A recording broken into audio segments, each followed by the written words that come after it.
whole idea today is that we're planting a forest garden at the back of the gate lodge and the entrance to Turlough House. We had about 20 students and we talked about how we are with food security, how Ireland is at the moment with climate change, and how we can actually help all of that with our school and our community and our town.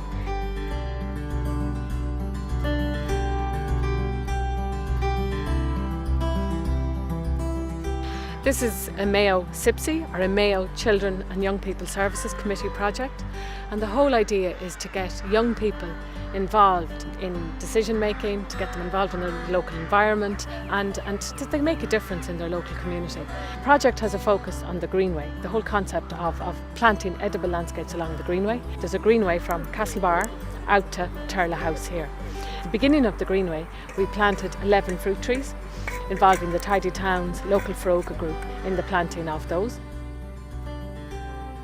We need to start taking care of the environment. We need to start educating our younger people and some of our older people who wouldn't normally have an opportunity to get involved in something like this.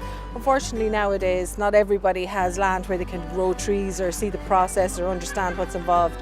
So it's about educating, it's about social inclusion, it's about bringing people together, it's about creating something new and watching it grow. And then hopefully in a number of years when there's apples grown, we'll all be able to have lovely apple tarts and eat some nice lovely apples. And then here at the end of the Greenway we have planted and developed a forest garden here at Turlough House Museum. And that's what the project is all about today. It's just about acknowledging the soil that we're using, the plants that we're using in the soil, and how we can actually promote the whole idea of food security.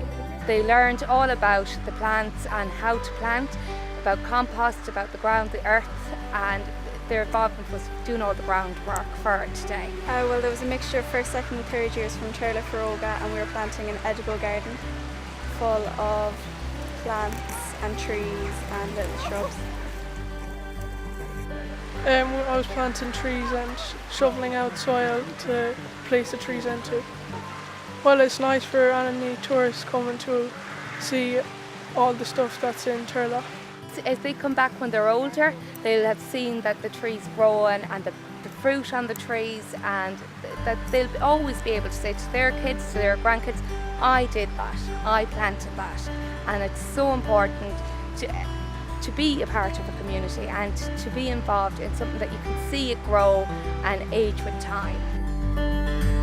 The question is, if in the morning there was some catastrophe like that, if no planes or boats come in or out of the country, where are we with food? And that's a question that we all need to be thinking about.